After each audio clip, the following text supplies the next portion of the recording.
this opportunity. So when the head of the Burmese military, Wai Hnin, staged the coup, he knew there was a price to pay, but of course he is expecting that he can get away with it. So it's very important for us to prove him wrong. In Burma, people are very brave and they are proving Wai Hnin that he is wrong.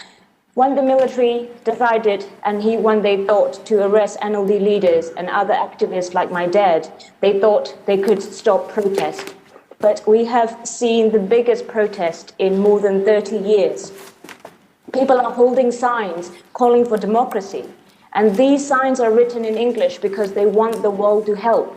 But peaceful protests have been met with increased violence by the military. People are dying on the street every day, and children have been shot in the head. The military is using every tool they have to silence people from speaking out. More than 60 people now have been killed for peacefully protesting. And we now have more than 2,000 people in prison since the coup started, and we don't know how many people have disappeared. And we haven't been told where they are being detained or their condition, and they don't have any access to lawyers. Today is my father's birthday.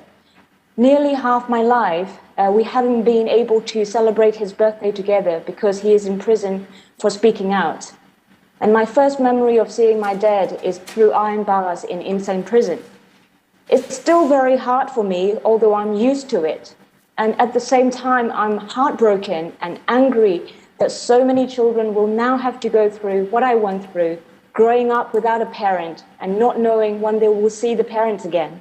And this has to stop. It's not just in the cities and against peaceful protesters that military is attacking civilians. In Karen State, the military is firing mortar bombs into villages, and more than 5,000 villagers are already hiding in the jungle. We see military trucks and soldiers on the streets of Yangon and other cities, but they never left the streets in many ethnic states. In the past 10 years of reform process, human rights violations against ethnic minorities have increased. The military saw sanctions relax even as they will continue carrying on human rights violations against ethnic minorities. This created a sense of impunity for the military. They even thought they could get away with the genocide against the Rohingya, and so far they have. And of course, they think they can get away with the staging a coup now because they were allowed to get away with genocide. People in Burma want the coup reversed, and they want the democratically elected government to be reinstated, but they don't want to go back under the military drafted 2008 constitution.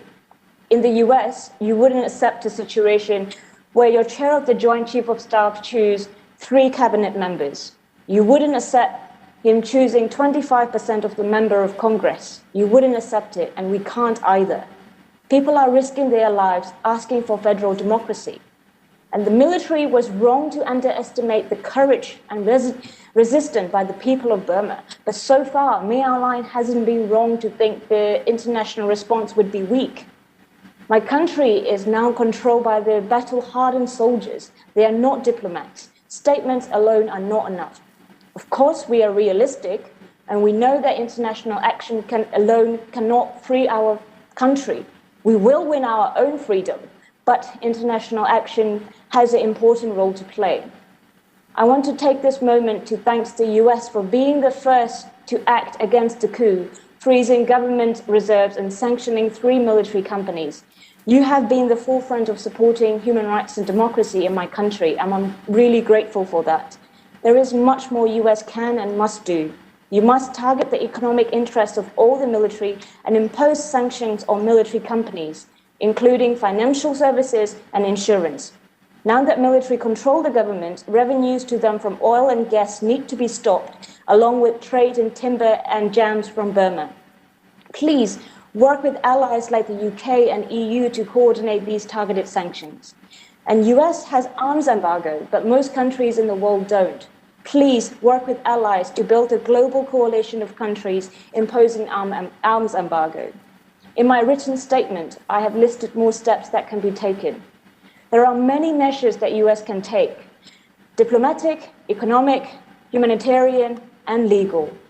In my country, people are going out on the street every single day protesting, knowing that they could be shot anytime, they could be arrested anytime, and they could be beaten anytime. They are risking their lives, and they're doing everything they can. And we are asking, please, every tools you have and everything you can to help us. Thank you. Thank you. I understand that Mr. Law is trying to connect with us.